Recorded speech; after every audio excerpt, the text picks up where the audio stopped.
Hey, welcome back to episode 10 of Bid Left Nut. I'm Stace Casaria, otherwise known as Stace Ghost, with my friend and co-host Johnny Miata. Hi, Wow. Stace. How are you? I'm good. How are you? I'm doing well. I'm excited. I'm I am excited. too.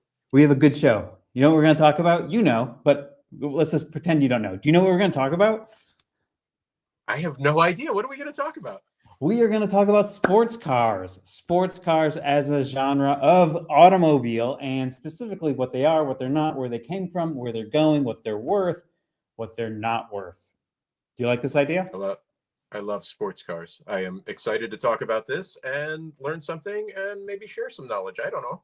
Excellent. You'll definitely share knowledge. But I want to first mention why we're doing sports cars. Not only are sports cars important, but do you remember how our friendship started so many years ago? It was bonding over.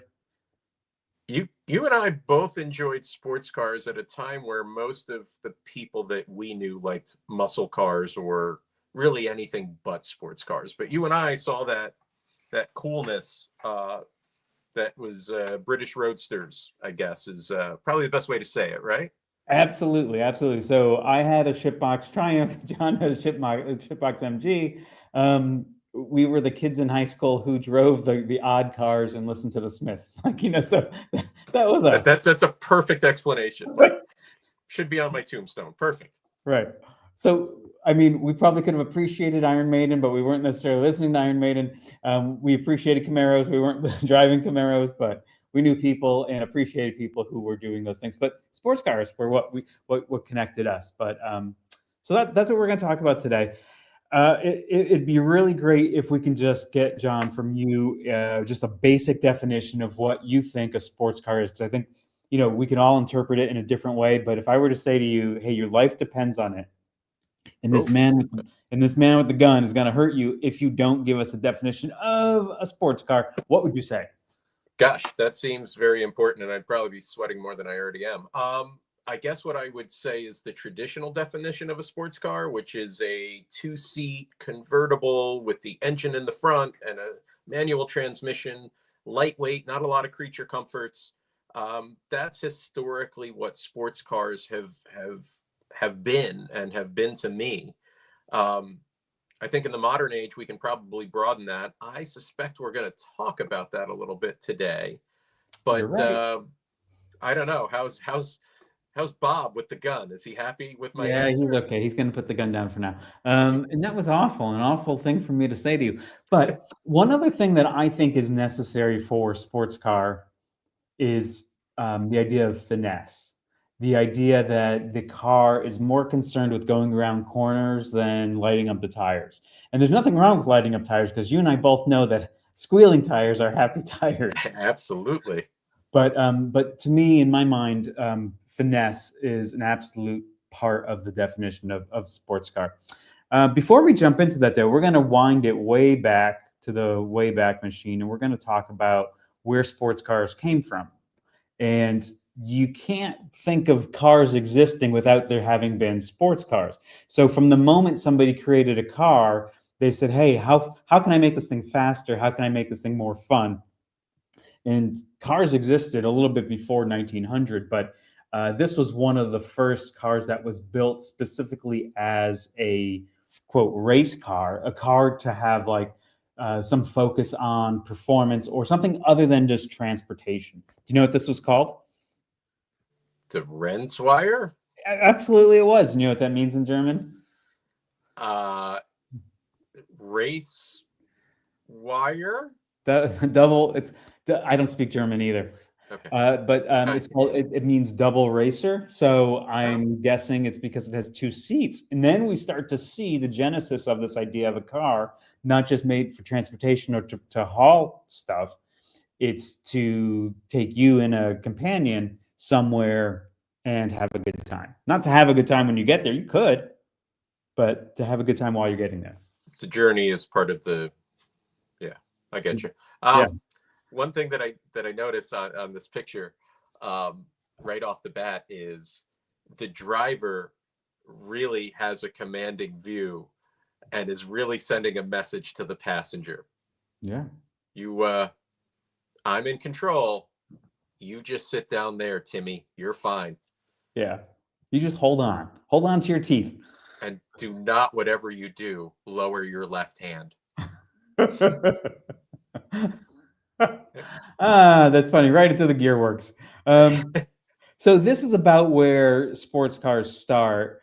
Shortly thereafter, 1907, right here in the colonies, there was a company called the American Motor Car Company, not the AMC that we know today, because these people went out of business by like 1915 or something.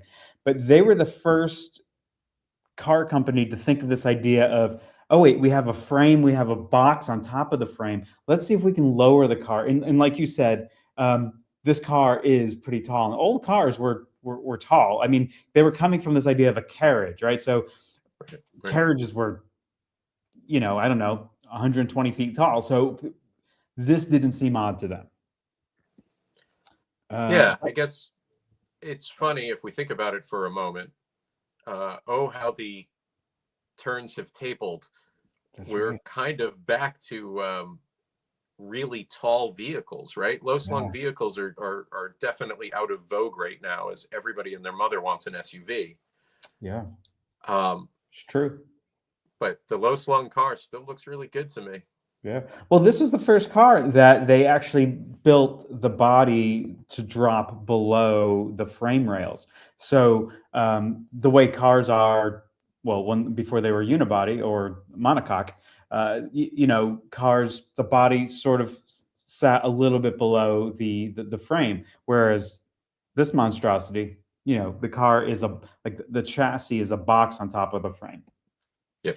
And that's where low slung came from. And John says low slung a lot. So the next car I want to talk about is considered the first sports car. It's the Vauxhall 25 Prince Henry Sports Torpedo. And this car was made specifically for competition in 1914. And this is considered by people, by the internet, by historians, or George W. Bush, somebody, the first sports car. And so it could be, right? So this is a car that was a production car that went out to people who had sporting endeavors. So is it fair to say that this was the first car to be marketed as a sports car? Like, hey, we're making this for competition. Like, that's why it exists. Yeah, actually, the history behind this Vauxhall 25 Prince Henry Sports Torpedo, the Prince Henry was a race. Prince Henry was the brother of Kaiser Wilhelm or something like that, and there was a race. I think that Henry started, and Vauxhall entered this car, and it did really well. And so then people wanted to have the Prince Henry car, the car that did really well in the Prince Henry race. So Vauxhall started making a road-going version of this. So, I mean, of the race car. So yeah. So they were the original race on Sunday, sell cars on Monday. Yeah, I guess so. And here we think of Vauxhall as just like an odd brand that Jeremy Clarkson shits on, but they were the... And perhaps they still are, but they have a lot more history than that. Okay. Right. The Sports Torpedo. If there was a car today named the Sports Torpedo, I'd consider it. I know you would. I know you would.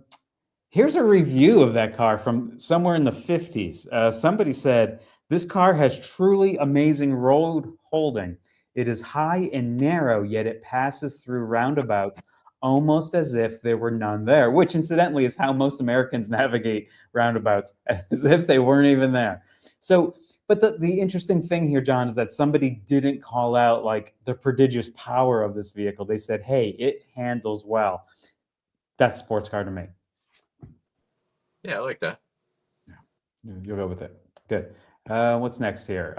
In this car, since we talk about here on Bid Left Nut, we talk about auctions and car values. Just wanted to mention that in 2016, almost 100 years after this thing was born, it sold at Bonhams for close to $700,000, which apparently is a good deal for some people. Not for me.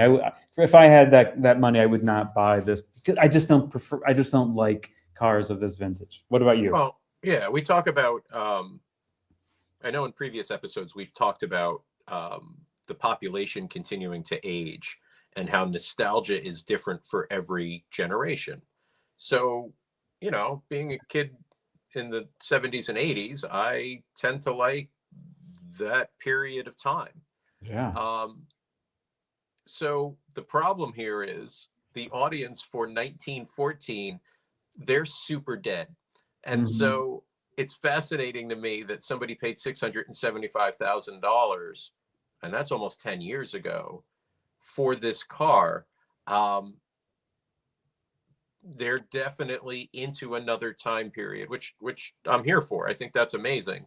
The But interesting thing, John, is that this was not like a one-off. I mean, this was a car that I don't know how many were produced, and I don't know how many were left, like in 2016 when this car was sold. But this wasn't like they bought like the race-winning Vauxhall. They right, bought a Vauxhall. So yeah, it's a lot of money. I got to imagine that that's the most expensive Vauxhall that ever sold. By multiples. I would think so. I would think Yeah. so. That's interesting. I never knew that that existed, and Well, here here we we go. are. That's what we're here for, is education and stuff like that. So, Jason Camissa, I think we're both fans of his. He said once that the true measure of a sports car is not how many horsepower it has, but how many pounds it does not weigh. And so that is another factor of sports car. How much did your MG weigh? Just a rough guess. Gosh, my MG was under 2,000 pounds. And what did Paul Esposito's Z28 weigh? I mean, he was probably pushing 3,800 pounds, I'm going to guess. That's right. You can do a lot of magic with a light car and not a lot of power. You're definitely going to lose ground on the straights, but when it comes to a corner, all the horsepower in the world, its potency is diminished when you've got a really light car, even if it's a shitbox MG being driven by shitbox John. I mean, traditionally, I think that's true, all of it, even the last part. But without getting ahead of ourselves, one of the things when you and I were talking about what are we going to talk about this week, and we decided on sports cars, the line has blurred so much in the modern era. Yeah. And I don't know if I'm happy about it or sad about it, because there is something really engaging about driving a lightweight car that's connected to the road, that you have to have momentum to go fast. You have to keep that speed up. And the road holding and handling of the car is a huge part of its charm. And in the modern era, even a Volkswagen GTI is 250 horsepower. Hmm. Maybe that's just the R. I don't remember. But um, you know, I guess one of the things that we're going to explore is, have we lost something Yeah. when we're talking about cars that can do absolutely everything? Correct. So physics and engineering, no, excuse me, engineering has almost caught up to physics, right? Engineering and technology have given us the ability to have almost everything or everything, but it really depends on how we're defining everything. So we're going to dive into this discussion of what's a sports car and what's not a sports car, and there's going to be some questionable calls made on our part. But the important thing is, at the end of the day, you, the viewer, the car owner, the car enthusiast, gets to decide what's a sports car. Just don't tell me that your first gen Mustang is more a sports car than a Miata. Um, we're going to talk about that in a second. But something I remember this ad from, I think it was the early 90s or maybe it was the late 80s. So I work in advertising. So my whole life I've been attuned to ads. I'm all about the advertising. But I remember this ad that there's a difference between a sporty car and a sports car. And if you'll notice, John, can you tell us what the difference is?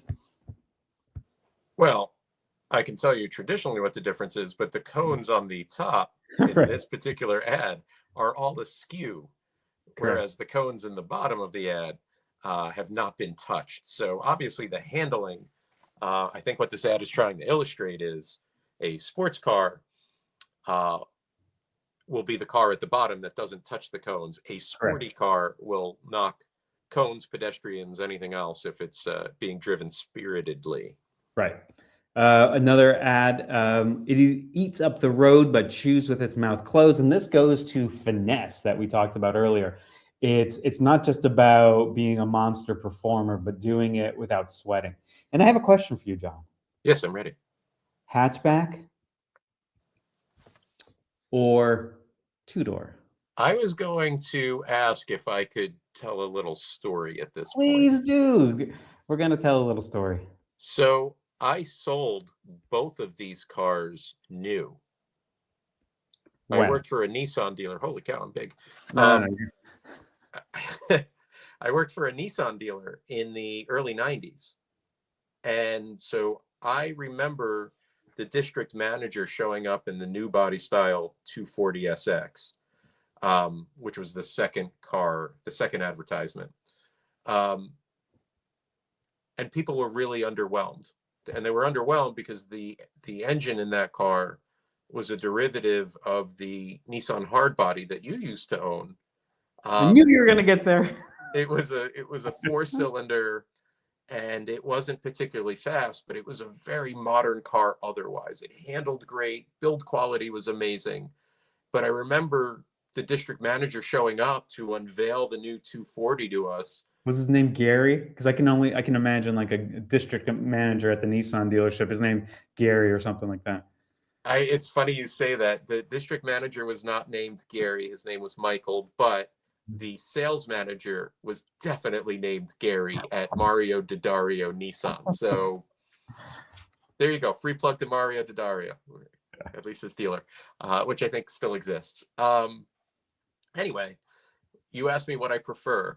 And I've got to say that second gen, and I think it's an S14. I am not a Nissan guy, but those cars, when they're stock and put together and not beaten to within an inch of their lives, they're super rare now. But they're also really, really great cars to drive and great cars to live with. So big fan.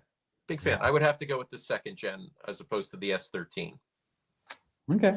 What engine did the S13? What was that? Was that a 2-liter? It was also a 4-cylinder, and for all I know, it could have been the same one. And maybe people were just disappointed that they didn't do anything different. And of course, Japan had different variations and versions.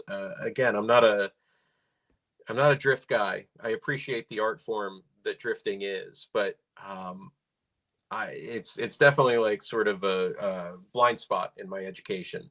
Sure. But I also remember selling them new, which was kind of awesome. Yeah. Can I ask you a question? Yeah. Are these both sports cars? Woo! So this is a loaded question, and you're gonna get a lot of. All right. So here's the deal, right? Miata's always a sports car, no doubt about it. Miata is always the answer. I rented a Mustang. I don't know if it was a GT, but it was a Mustang convertible. It had the EcoBoost in it, so it had the Turbo 4, and it was a really engaging ride. It handled really well. I had it for a week in California, and it's harder for me to say no. Of course, the Mustang's not a sports car because it was relatively lightweight. It handled really well. It was super fun to drive, and I loved it. I loved every second of it. So when was this? This was not that long ago. This was probably 2 or 3 years ago. Okay. And I would say, in my mind, I think you're right. But I think it's somewhat difficult. But I think the fifth gen Mustang was came out in 2015 or 16. I think then it becomes a sports car. I think I agree with you, but I also think that it's based on how it's optioned out. So if you have a Coyote V8 in it, and maybe the Coyote is a bad example because it's actually a lightweight motor, but if you have an engine like a V8 that's heavier, now you're skirting muscle car, pony car over sports car. So it really depends on how these cars are optioned. Depends on, I guess, my opinion based on what options they have. So that's an interesting point. So we know, if we turn back the clock, the original Mustang was built based on the Falcon, and Mustang 2 was based on the Fairmont, and those were not sports cars, and they had no sporting intentions. Does that mean that can Mustang be a sports car if some of the variants of it in present day or whatever in its I mean, contemporary state? yeah, I hear what you're saying, and I think, to say that a Shelby GT350 from the first generation, to say, oh no, sorry, that's not a sports car. Again, the definition that I gave, well, the guy had the gun to my head, and I said, oh, it's got to be 2 seats, it's got to be a convertible, it's got to be this, it's got to be that. That may have been true of the old guard, right? That might have been true back in the day. Yeah. But at this point, you just showed me a modern Miata and a modern Mustang. At this point, anything with sporting intentions within reason, I'm here for, right? Like, if we want to call it a sports car, we can call it a sports car because at least it's not an SUV. Well, And we're gonna play a game in a few minutes where I'm gonna ask you, is it a sports car? okay, I like that. Yeah. But first, we're gonna play a game called What is it? Ooh. And I only did two this week for you. And they're both sports cars. Okay. And we're going to go through these, and hopefully one is not impossible for you to get. And hopefully you're able to Just out of curiosity, how many pictures are you giving me? a bunch. Okay. I this time I don't really know. Yeah, that's okay. Okay, As long as I have more than one option. Oh, is that a Fiat What the- 1997? How? Is it the Barchetta? No, how did you know that? Oh man. It's got the headlights, it looks like Acura Integra headlights, but it's it's a little different because they pop up through the hood. Yeah. I So that one thought I was wasn't really going to impossible. stump you on Is this it 1997? I know that's part of the production run. I think it's the 96. Well. It's a Fiat like 20 valve turbo coupe. What's the name of it though? Like, I think that's the name of it. I think it's like the 20 valve coupe. Okay. Turbo coupe. Yeah, I know that car. They were never sold here, and I don't think I've ever seen one in real life. So why do I know that? I don't freaking know. Like, I don't know that, but yeah. I did not know that Chris Bangle designed it. Yeah. Yeah, absolutely. Ooh. Absolutely. My daughter and I just saw a new BMW all EV car. And I asked her, like, do you like that? And she responded, no, like strongly no. So I don't know. Chris Bangle made me think of ugly BMWs. Anyway. Yeah. Yeah, Okay. absolutely. Yeah. I'm surprised that you knew this one so quickly. I didn't think that the wheels would have been so iconic. Yeah, they're weird because they're 4-spoke and directional, which is that might be the only 4-spoke directional wheel that I'm aware of. Yeah. All right. Oh, that makes me happy. 6-speed. Okay, next we're gonna try and stump you. I doubt it's gonna happen though because you know everything. Is that a Nissan Pulsar 1987? How did you know that? It's got it had the weirdo taillights that look like this. And how did you know that so quickly? The cool thing about it is, do you want a hatchback? Do you want a convertible? Do you want like a wagon? We can give you all three in the same car. How did you know that? I thought we'd get to this point and I was gonna say, oh, there's a clue in the back seat. The taillights? Yeah, the taillights mimic the speaker grills. Man, okay, good job. Okay, so this was not much of a. And at this point, I was like, oh, he's gonna get to see the light, and I thought, oh, he might think it's a. What's that? There's a Toyota that the headlight sort of looks like. Like an MR2 or. Is it, or no, because it's got they go over. Yeah, the hexagonal grille was kind of interesting. I don't even know if that's super factory. Look, it's got the weird hatch. Yeah, this is the Sportback. So these were made. I was surprised when I was doing the research on this. I was surprised to see that they were made from 78 to 2000. That's 22 years. No, I mean, maybe different generations of NX. Yes, that's what I meant. The Pulsar. The Pulsar was made. Pulsar, got you. Yeah, the Pulsar was made for 22 years. Because there's a Pulsar that's got like oval headlights after this one. That was, I think, the next gen after that, and it was another kind of polarizing car. This was a polarizing car. I did not like this when it came out. I hated that taillight treatment. and the different configuration of the hatch and that was kind of cool. But like, where the hell are you gonna put it? Like, oh, hang on, let me get my other hatch. Like, it's not a. It also had, some of them had T-tops so that it could be almost like a full convertible. Yeah, this has but they didn't drive particularly well, and that back seat doesn't look amazingly comfortable. It looks more like you did something wrong, like you're in trouble. Go into the back seat of the Pulsar, please. I don't know. Backseat is good enough for second base, I think. Well, yeah, that's it. Yeah, I mean, because you have a Pulsar, the ladies are knocking the door down. Yeah. Okay. This thing sold for like 10 grand. I mean, 9,300 miles. It's an automatic, so it's not going to drive well, but you'll get, like, if you're looking for attention, yeah, and you like weird taillight treatments, this is the car for you. Baby got weird back. Cool. All right. Well, next time I'll go. I'll make it seem like I'm working hard. I don't mind. I don't mind that you get these so quickly. I mean, I'm just blown away that happens. I mean, anyway. All right. So Go ahead. Before we go any further, do you know how people who are like on the spectrum and really good at math, sometimes I've listened to lots of interviews, and they say, oh, like, I equate numbers to colors. Like, I see colors in my mind, and that's how I come up with. I have something similar with cars, and I don't know why, but like, that wasn't even a hesitation. Like, yeah, I knew what the car was. The Fiat, in the case of the Fiat, I didn't know the name of the car, but like, yeah, it's like a 96, 97 Fiat because of those wheels. Of course it is. And it's got the weird headlights, and it's got the circle tail lights. Like, all of that it's not conventional thought. There's no thought process there. It's just reaction. Like, yeah, that's what that is. There's no conventional thought going on inside your brain. Yeah, that and a quarter gets me a cup of coffee. But anyway, what are we gonna do next? Instead of jumping to the next game, I want us to talk about auctions.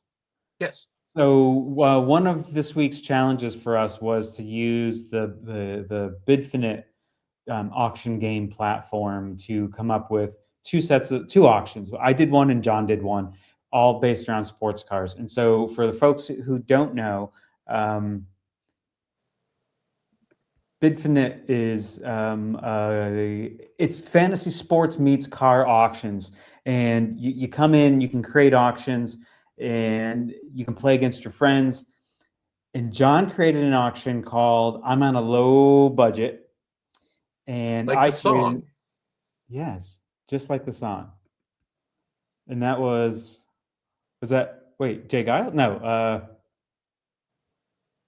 Hold on a second. Ah, shoot. Well, it's going to get worse because you would have thought. You would have thought that I would know this answer.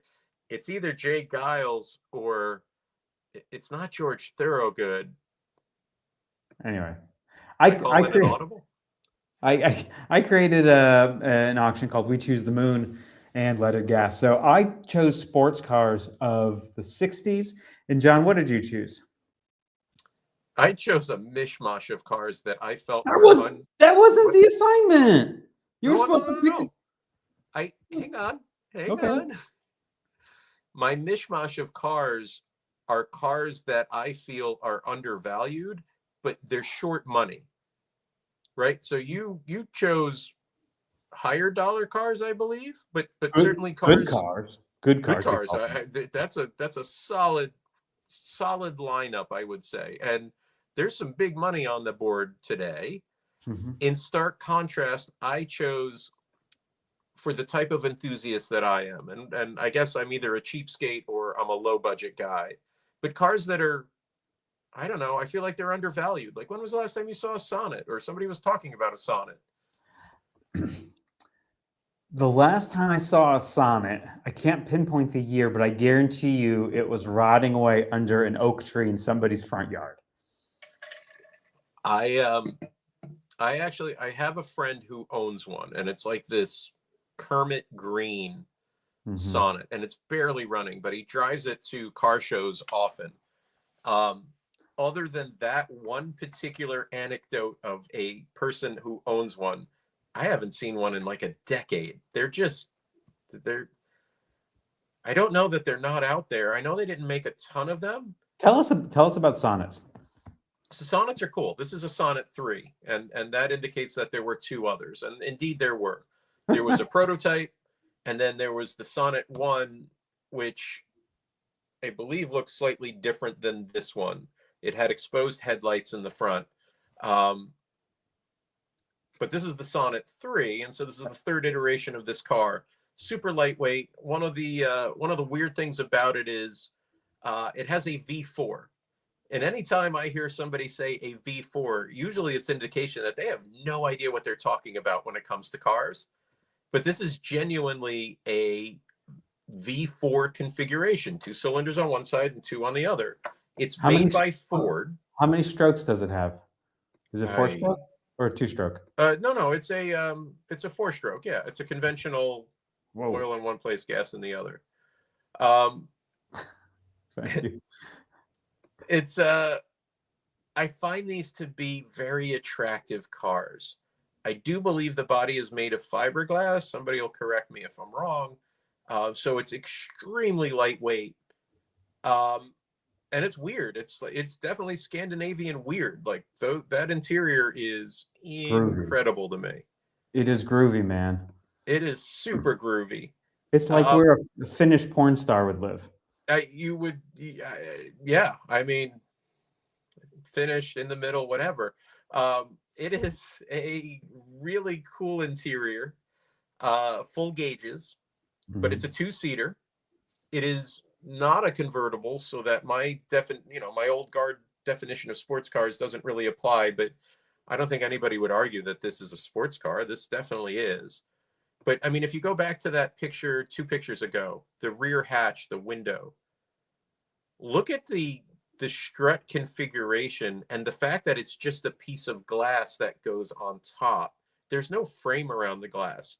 Everything about this car is all about being lightweight.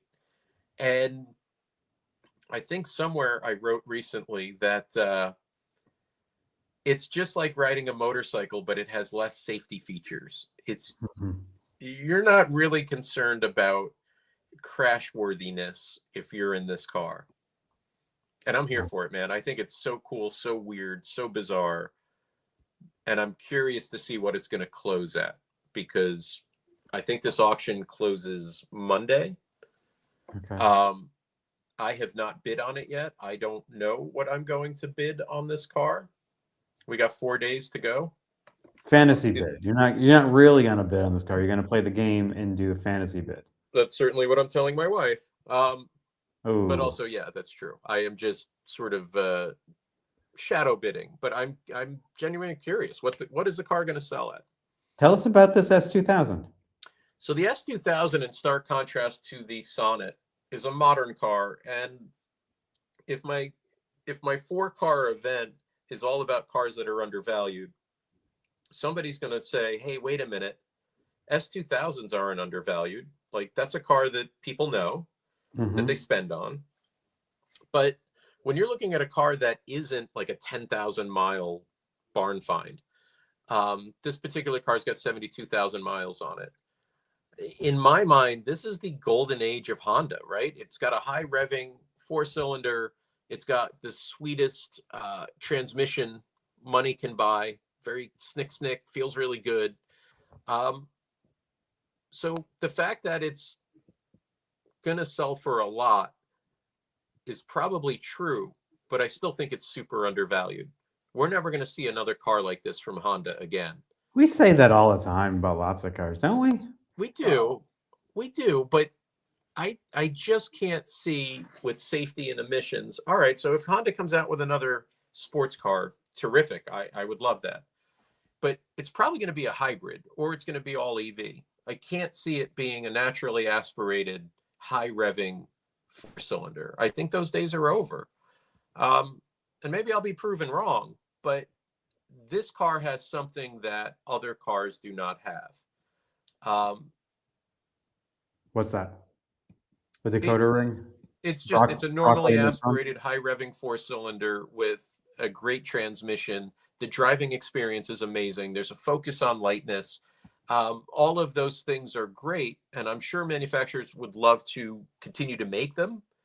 But with safety features and miles per gallon standards, I don't know that we're gonna see something like this again. That the cards are stacked against Yeah, enthusiasts so like safety standards, miles per gallon, efficiency, things like that.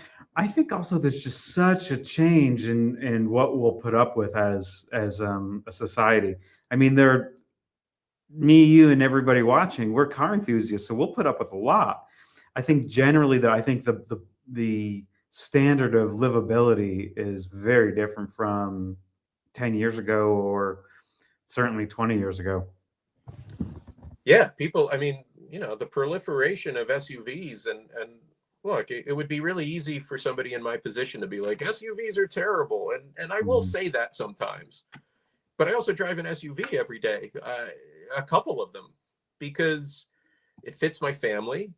I live in the Northeast. I get bad weather. I do use four-wheel drive. I'm a skier. I bring kayaks out to the beach. I bring kayaks out to the beach. I use my SUV, I guess, more than most. Mhm. But You use your SUV as an SUV, as the sports part of it. or Then the utility, like I use the four-wheel drive. In the last 2 years, I've gone through some snowstorms where I was grateful that I was in a big hulking SUV with dedicated snows on it.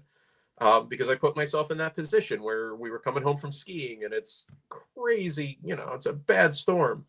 And I was glad I had it. Like if the S2000 was my only car, Mhm. I wouldn't have been out there that day, is really what it boils down to.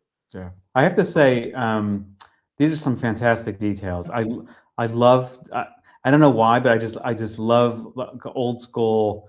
Maybe I don't know if it's Japanese, but definitely Honda. Like the door lock mechanism, the latches, the door handles. They just have a certain appearance to them, right? Agreed. The Yeah. font is a thing for me. And I don't know if it's a thing for everybody, but that font, which was worth noting, my dad bought his first Honda in 1977, and we had Hondas consecutively into the early 2000s. And so the things that exist here exist in just about all of the iterations. You can see the stock, the light stock, like Yes. that, the way they show parking lights, the way they show the light on, that off. In the 1977 Civic, the font was the same. And I find a lot of solace in that. It feels really good for some reason. It gets that part of my brain that I'm like, I am familiar. I'm comfortable with this. Yeah, I haven't driven a Honda in many, many years, but I still remember the feel of like you mentioned the turn signal, or turning the lights on. I can imagine in my mind exactly what that feels like, and the curvature of this, like how your thumb sits Yep. in there. I can it's been burned in. It's a pure tactile feel. It's a muscle memory. And I don't know, you don't get that with a button that has no what did they do to Volkswagens? The type of buttons, that the capacitive touch buttons. Yeah. You don't have a muscle memory on that. You don't have a feeling of comfort when you're turning on the headlights. If you don't have a capacitive touch, how do you know it's on or off? I sound like an old man yelling at the clouds, but those are the things that endear us to automobiles. Yeah. You take that Automobiles away, beyond a car as transportation, because we're in cars for a different reason. Sometimes transportation, but a lot of times for the heart. for the heart, I like it. You Yep. want to talk about what else is on your auction? Yeah, let's because I also added two other cars to it, and one of them was the 74 MGB. Let's talk about that. Yeah. What I feel, and we might have mentioned this in a previous episode, but for me, the MGB was always the quintessential sports car. And I think that it's been shoved off the podium by the Miata. that if you're not like a insane car enthusiast, and I would probably describe both of us as certainly insane and then car enthusiast after that. Our prices Um, are crazy. Come on down.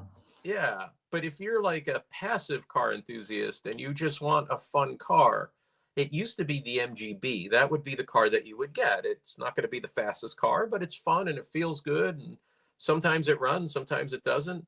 And then the Miata showed up. It's never incredibly attractive. I mean, so you don't have to worry about somebody stealing it based on But it's that. very, very British. It's very, very classic. It's got that old world appeal to it. But Crooked teeth and all. the the Miata stole the show. And so these cars are not appreciating the way you think they would. And you No. can still get a really nice example for, I mean, a super nice example for under 15. You can get a nice example for under 10. They just never had the trajectory of other British cars. And I think it's because the Miata exists in this world. So we'll see what this one closes at. I mean, for all I know, it's going to close for $150,000 and render me a big liar. But right now, it's at $3,200 with 3 days to go. It's not going past like 8,900. I'm sorry. Yeah, I think you're right, and we're going to find out. Actually, and I'm we're going going to to enter compete against I'm one entering another. my bid right now. 8,900. Oh goodness. Okay. Well, I'm not ready for that, but I like it. Yeah. All right. Let's talk about the 300ZX, which I am a huge fan of. I love these cars. Same. I absolutely love. I mean, this is not a twin turbo one, but I absolutely love these cars. Go ahead. So another car that I sold new, right? It was in the Nissan dealer at the same time as the 240 SXs that I sold. And I love these. These are great to drive. You can cover a large amount of miles in them. They're reliable. They are fun. They get a lot of attention and they don't bring a lot of money. And I can't tell you why. I don't really know. I think they've aged well. I think it still looks good to this day, but they don't bring a lot of money. And their the contemporaries of this car would have been, I was thinking about this the other day, the Supra. Supras are 6-figure cars. What else would have been a contemporary? Probably the 3000 GT toward the end of this car's life. 3000 GT, which in fairness isn't really a high dollar collectible either. Some of them, the Spider and some of the lower production ones, but the Z32 300ZX gets no love. And I don't understand. It gets so little love that I would consider owning one because the thing that I like about it is that I can, you and I live about 5.5, 6 hours away. I wouldn't hesitate to get in this and drive it 6 hours north. Right. I don't feel the same way about my 944. I mean, I could try to see you and it may work, but it also may break down in catastrophic failure fashion. Yeah, absolutely. Yeah, I've always loved these. I think they're fabulous cars. So this was the low end of the spectrum. You did I'm on a low budget, and yeah, I'm excited to see your cars. Tell me about. Yeah, so I'm doing. We choose the moon and leaded gas. So during the 60s, there was this really this tons of optimism. We were reaching for the stars, literally. We wanted personal freedoms. We wanted to use some of the newfound wealth that we had. And so then you see the car market start to answer some of that with personal cars, right? And some sports cars and sporty cars, and we get muscle cars. We start to get this real, like it's filtering down this idea of cars can be way more than just transportation. It filters down to everybody. It filters down to moms driving like Chevelle station wagons, right? Or Malibu wagons.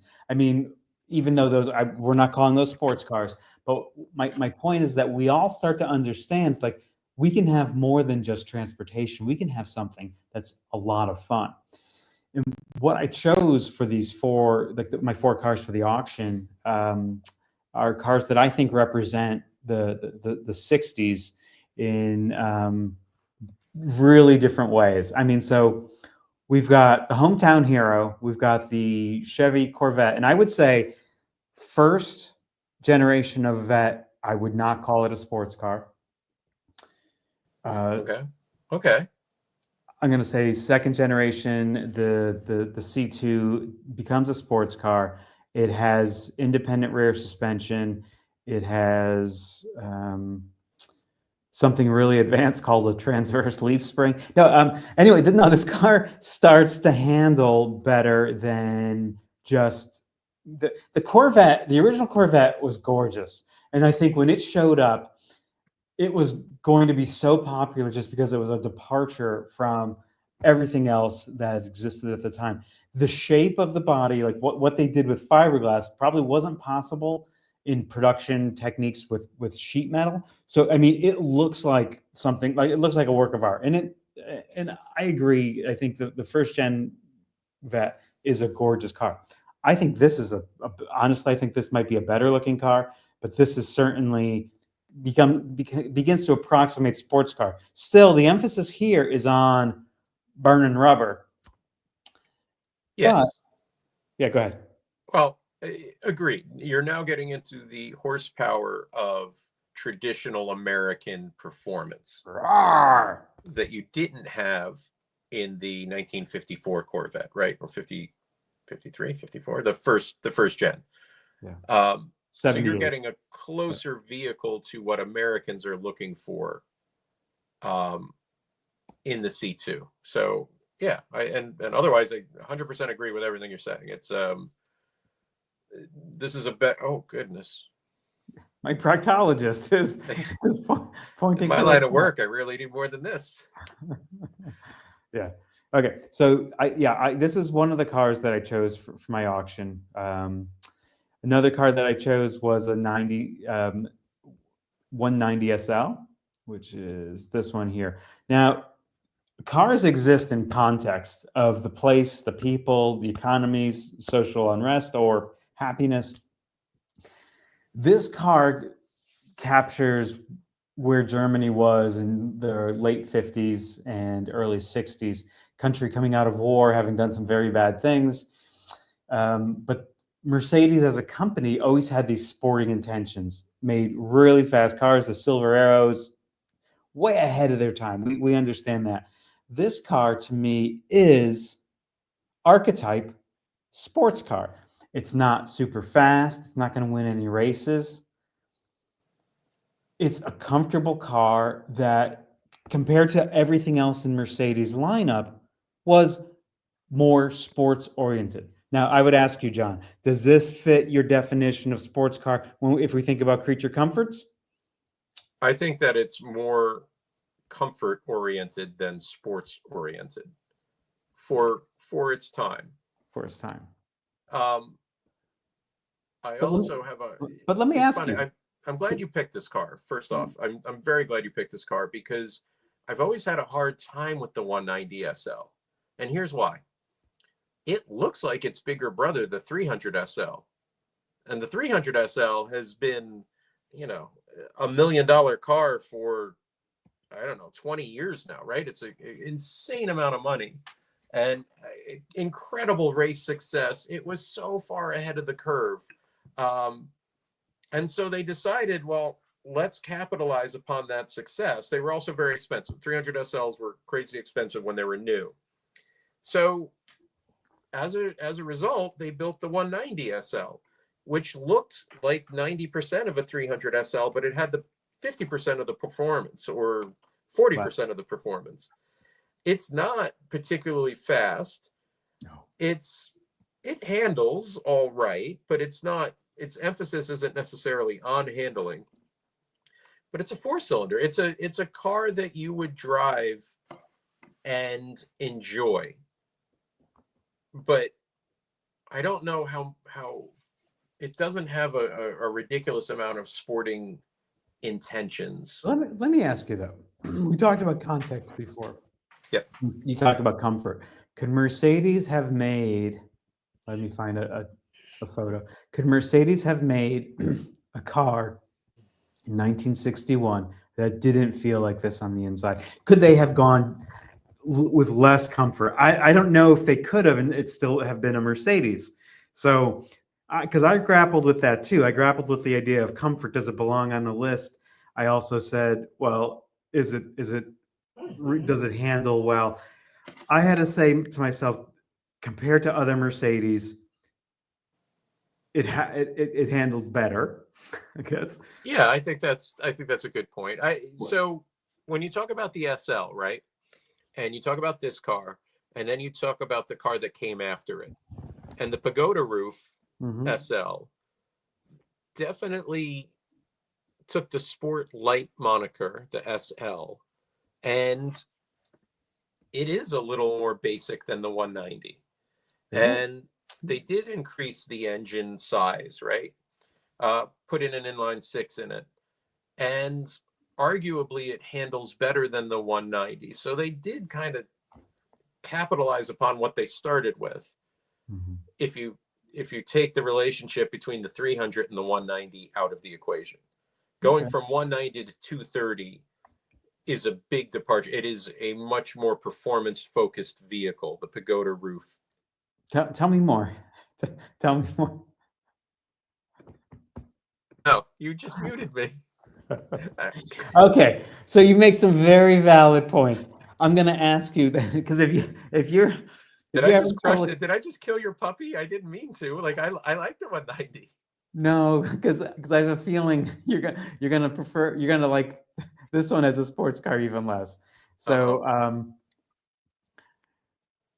the 3700 GTI Sebring Series 2 from Maserati. I called this a sports car. Oh no, he's raising the finger. You mean the car with Grand Touring in its title? All right, no, listen, I'm here for it. Let me get the popcorn. Hang on, I'll be right back. No, I called this a sports car because yes, Grand Touring is true, but what if we were to look at? I wanted us to look at the profile of this car. In my mind, it doesn't quite feel like it doesn't appear like a Grand Touring car. Because if I were to say to a stranger, if I were to ask your daughter, who apparently has strong opinions on cars, how many people could fit in this car? Do you think she'd say 4 or 2? I think she would say 4, mostly because of the back seat. No. Looking at this picture. Oh, of that picture? The one with the back window, where the passengers would look out. All right. I'm on the fence of considering this. See how I'm backing away? I consider this a sporty car. All right. Enough. I will say. No, you're going to say no more. We're going to say no more. It's the sportiest car that's ever sported sportsness. All right. Well, we're going to talk about Jaguar XKE. Okay. And before we get to the Jaguar XKE, I want to talk about something else. We talked about history before. We talked about, wait a second. I have to find that in a second. We talked about where cars came from, right? And if we think about Jaguar, because we're going to talk about an XKE, right? So Jaguar XKE, absolute sports car, pretty big engine, good performance. I'm curious to see what you're going to say about that. I just want to talk about where that car company came from. Originally, do you know what Jaguar was called, right? Yes. Okay, tell the people. Do you remember? Swallow sidecars. That's right, SS. And eventually, after World War II, they changed the name for some other reason, right? We talked about the bad things that Germany had done. So, but there was a point where Swallow was making, they were rebodying other people's cars, and then there was a point where they decided to make their own cars. And they're making some really nice cars, but then they had an idea. They said, "Hey, we want to make a sports car." In 1934, they make something called the Walmsley Roadster or the Walmsley Special. There were 2 founders of Jaguar who came from Swallow sidecars, William Walmsley and William Lyons. Everybody knows William Lyons. It was William Walmsley who decided to design this car called the Walmsley Special. And I want to show you guys this car. And I have a special connection to this car. This is the Walmsley Special. This is from the Jaguar website. This is considered the first Jaguar sports car. It was restored by Black Horse Garage. One of these cars exists.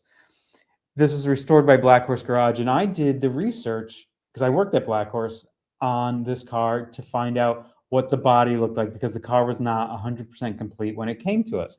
So I have a very special connection to this car. It was owned by one of our longtime clients at Black Horse, and it was shown once at the 2016 Amelia Island Concours event, and that was the owner's intention. He said, I'm going to show this car once, and then it's going to disappear into my collection. It'll probably never be seen again. That's sort of the way this guy is. Okay. Wow. But I wanted to also show something else, which is this. Hold on, everybody. I just messed up my tripod. Hold on. How embarrassing. So I wanted to show. I want to show this. This is a sports car, a history to sports cars. This is a book that's on my shelf. This was on my shelf before I worked at Black Horse Garage. And on page 161 of this book, and I quote, the SS90 two-seater sports appeared in March 1935. Apart from an SS1 special built for William Walmsley, Lyon's partner, in 1934, and possibly one other car, this was the first two-seater. So when we talk about Jaguar history, it's impossible to think about that without the Walmsley Special, and I'm just proud that I helped work on the restoration of that car. And people watching this think we're just a couple of idiots who talk about cars. We have real pedigree. John sold Nissans, and I worked at a restoration shop. Anyway. I worked for a guy named Gary. And you worked for a guy named Gary. It is true. You worked for a guy named Gary. But this Roadster, E-Type Roadster, is another one of the cars that I picked for my auction. And I just love 65, 66. I think it's a sweet spot there. 66 especially. When we think about, it's got the larger engine, but it still has those analog touches. It has like the toggle switches instead of the rockers. Yeah.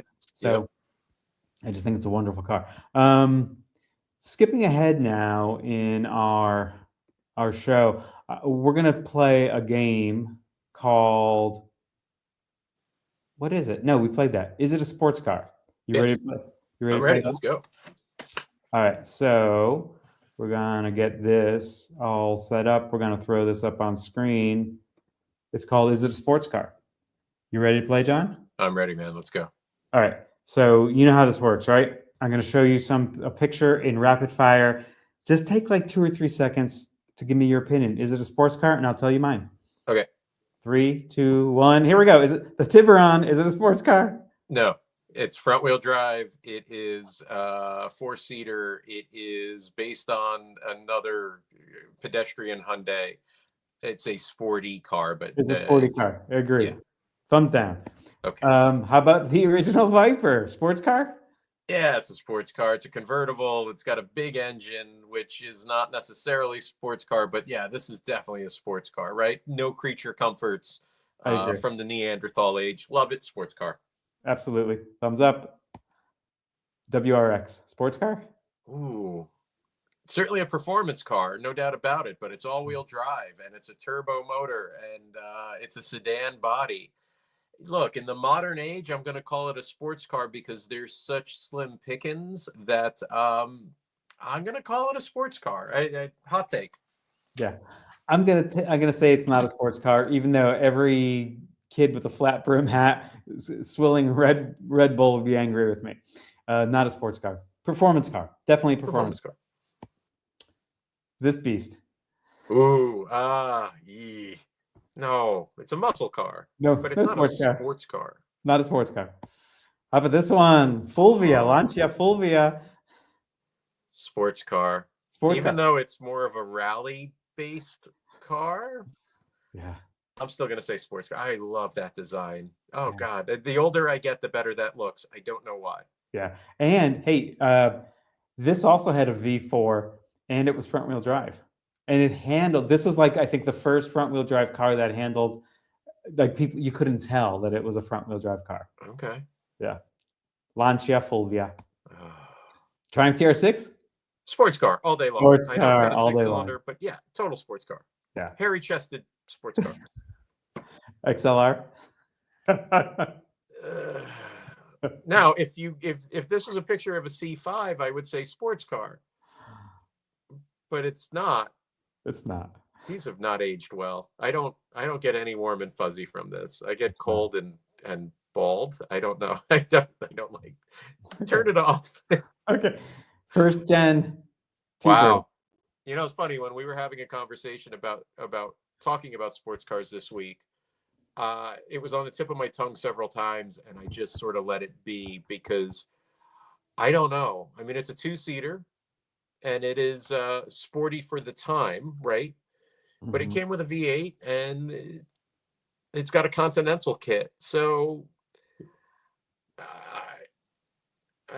yeah, no. I mean, for the time, it was a sports car. For the country, it was a sports car, but it's not really a sports car. Okay, I say no. I say no. Was it the spats? Oh man. Oh. Cabrio. So when it came out, this would have been as far from a sports car as I could ever imagine. But having owned one of these in this color, and I'm tearing up because I miss it so much. I've owned one in the last 5 years, and get to it. Come on. It felt like a sports car to me, and I know it's not, but it feels that way. It's lightweight, fun to drive. It's front wheel drive. It's all the wrong things. Go ahead. John, if you believe this is a sports car, you're gonna have to kick your own ass. Okay. I already am. I'm kicking it for selling it because it's so much fun to drive. I don't even know why. Mine was an automatic 2-liter, 115 horsepower.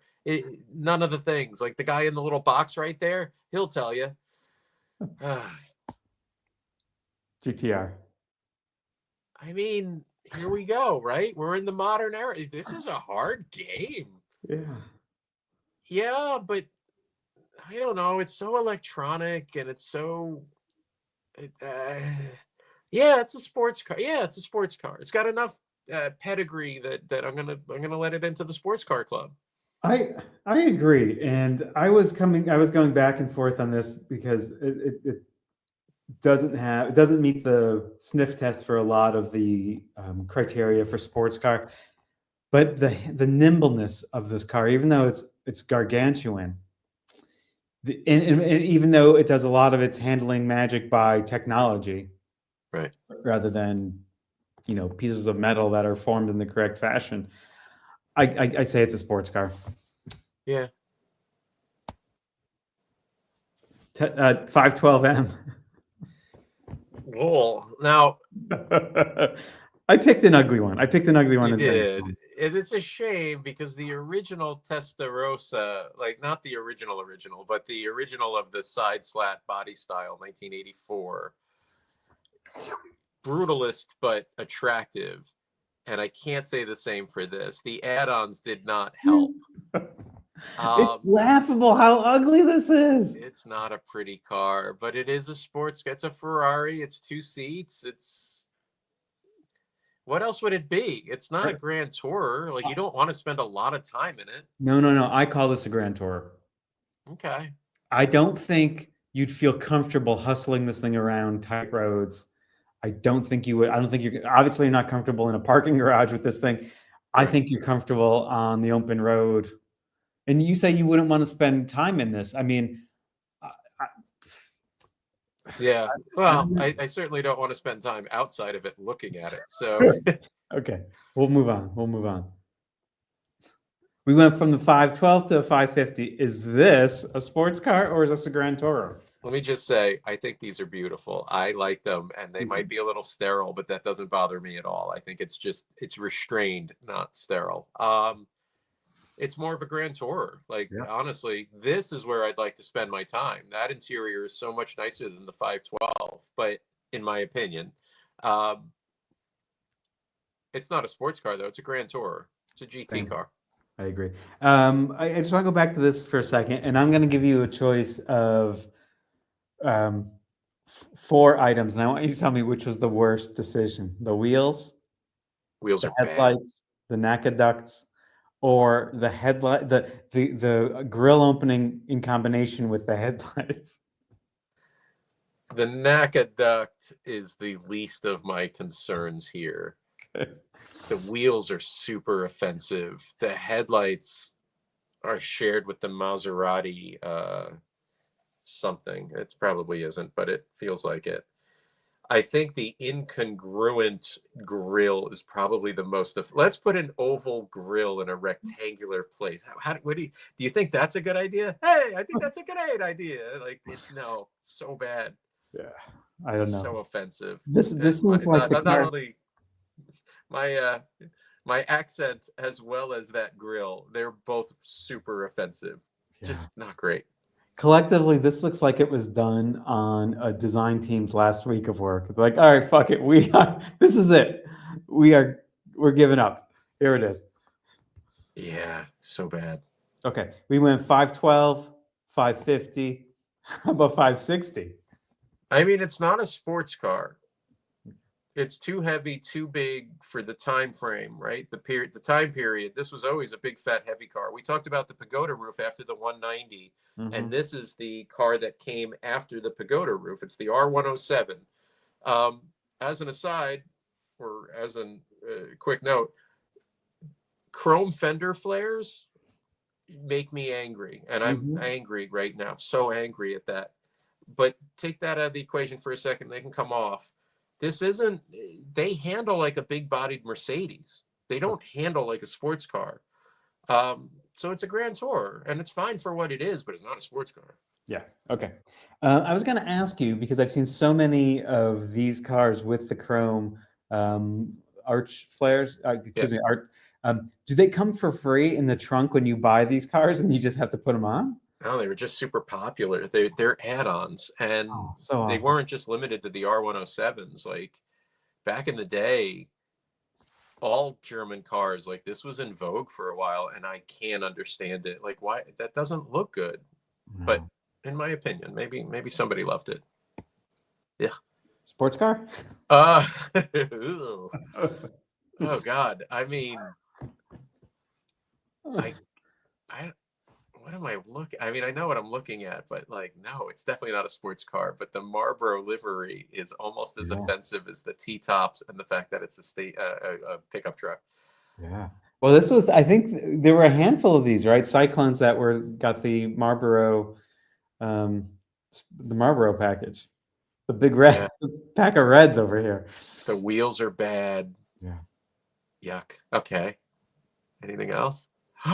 Of course, it's a Morgan. Wait, let's get your daughter in the room. How many people could fit in this car? I know. It's a Morgan +4, so it's 4 seats. It still has the Ashwood frame. Yeah, by definition, it's not a sports car, but it's definitely a sports car. So as time marches on, we kind of lose or we dilute what we consider to be the rules. Yeah. And compared to anything modern, of course, this is a sports car, but yeah, technically 4 seats. Yeah. Yeah. It's, yeah, I think it's kind of an ugly car. I want you to look at the back of this though. Keep that in your mind for 1 second, and we're going to look at this. This car was from the 30s. Oops. This was from the 60s, I believe. Which car looks more sporty? Oh, no doubt. In fairness, these were contemporaries. The Morgan and the Walmsley were. How were they contemporaries? This was built in the 30s? Yeah, it started in 1934, I believe. Oh. I'm going to have to fact check myself, but 30s, definitely 30s. And it went all the way through into the 90s, 2000s. Do they still make the... I think they do. I mean, I think they still. Sorry for yawning at your boring commentary. Well, is it that I didn't agree with the It's still about the Maserati, isn't it? It is. It is. But yeah. So, but this to me, I've never liked the look of these cars. Whereas this, I always thought was a gorgeous car. It's a stunner. There's no doubt about it. And the sweeping fenders and the repeating of the front fender and the back fender, right? I like symmetry. I enjoy the things that I like about car design is that it makes sense. This car makes sense. And when you press me on that, I can't exactly tell you why it makes sense, but I think it's the way that the front and the back sort of, it looks like the same guy that designed the front designed the back. Mm-hmm. And I like that. That's always a plus. All right, let's see what we have. If we have anything left here, sports car. Oh, 510. Yeah. Yeah, I mean, it doesn't follow any of the rules. It's a sedan. It's a Japanese, which in the contemporary, like when we were younger, fine. If you like Japanese cars, that's great. But you weren't a true enthusiast because they're Japanese cars and they're too reliable. And why would you? Right. But yeah, of course, that's a sports car. It's a sports sedan, but yeah, it's a sports car to me. I agree. I don't know. I love it. I agree. 100%. Awesome. This is a sports car. 100%. I love these. I love these things. I think that might be it. Oh, a tiger. Put a tiger in your tank. You thought I was going to do a Get Smart reference, but I did not. I thought you were.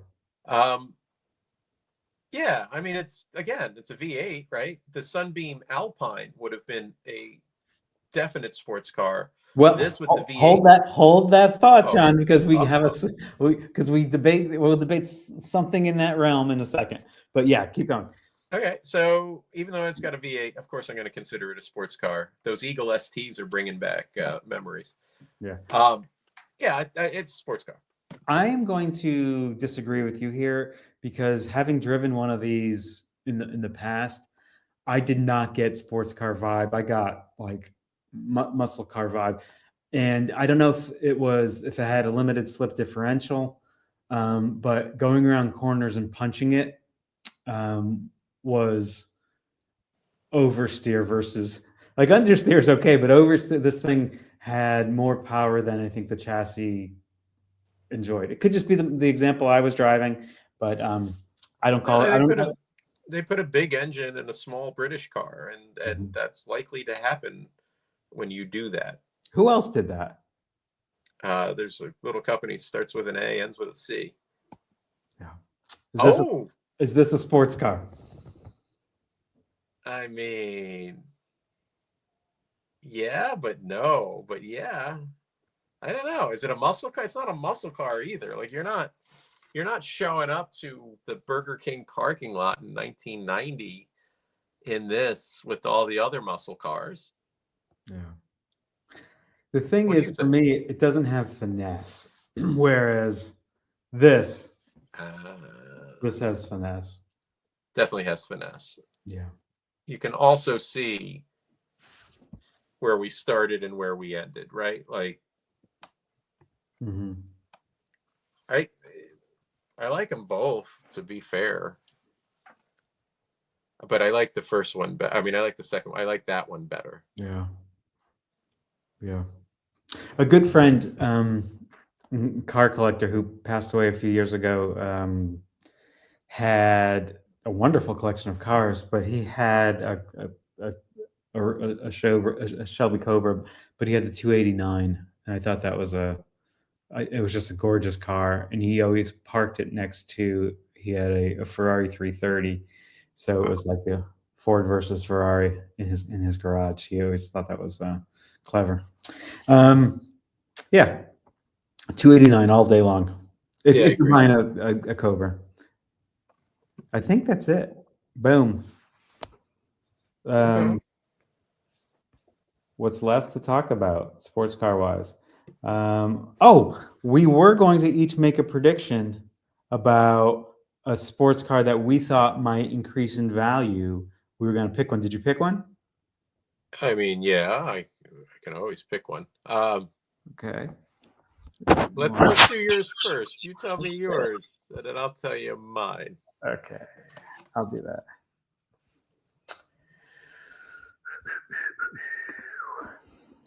You ready? I'm ready. Hold on to your hat.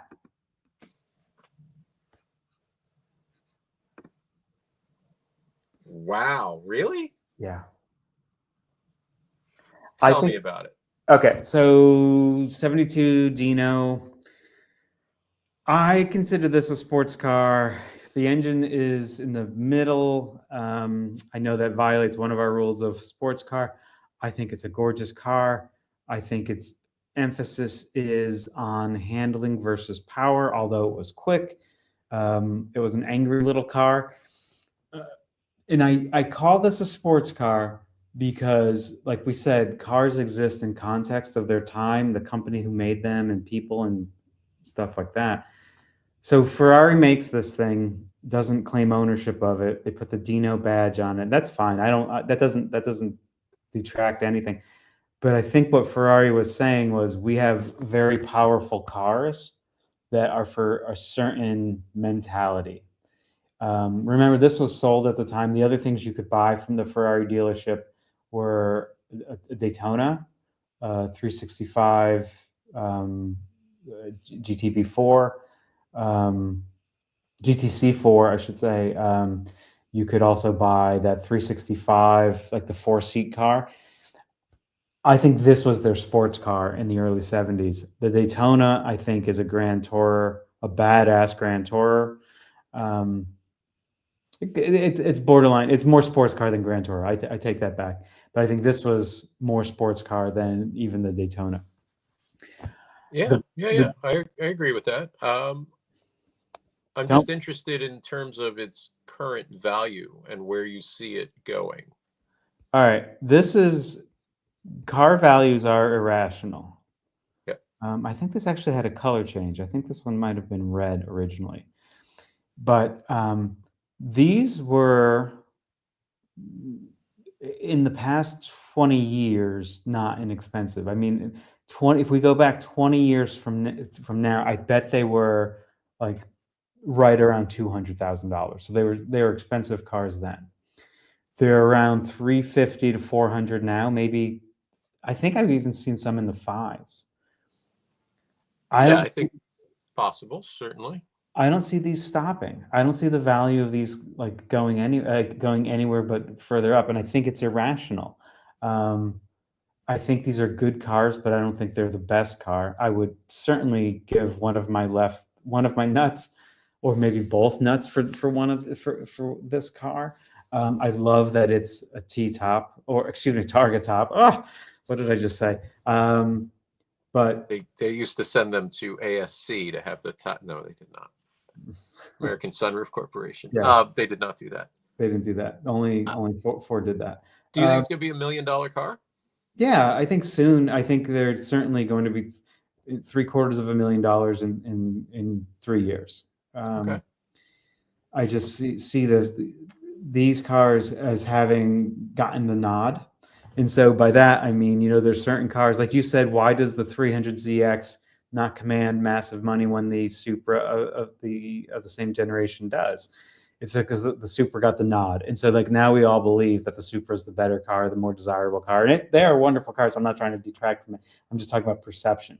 Right. We perceive right now, collectors perceive right now that these are cars to have, and I don't see that going anywhere anytime soon. So I still think this is a good bet. It's probably not the same bet as it was 10 years ago, but I don't know. Okay. Do you have one that you want me to pull up on the old TV screen here? I mean, not to recycle what we've already been through, but you mentioned the Z32 300ZX, and that's my pick. Only because it is such a and look, we've already established. Oh, look at this article from 2 years ago. Why the Z32 Nissan 300ZX twin turbo is about to skyrocket in value. You want to see what people said? Sure, but also it didn't come true. Well, and it's worth noting, I have a collection of articles that say the same thing about the Porsche 944, they have also not skyrocketed in value. They haven't even taken a leisurely drive towards more value.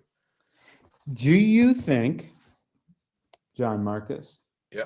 do you think this has something to do with the parent company, Nissan, where we don't respect Nissan now the way we used to?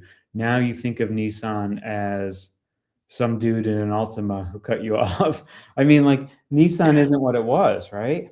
That's fair. I think that the GTR still commands a lot of respect, but maybe not as much as it once did. I think that when I think about Nissan, I think about a man in a piano case fleeing Japan. What? I don't understand. Does that mean something? Carlos goes and Oh, yeah, yeah, you're right. Okay, yeah, Yes. you're right. Okay. So I see a guy in a piano case with a bunch of crackers and like Spam, just waiting to get to his destination, escaping Japan. Maybe I'm the only one who thinks that when they think Nissan, but yeah, I don't think that's why that generation of 300ZX isn't better respected. I don't really know. Like, I have no idea why they haven't increased in value. You see everything from the 80s and 90s, right? This is its time. Yeah. And the nostalgia is there.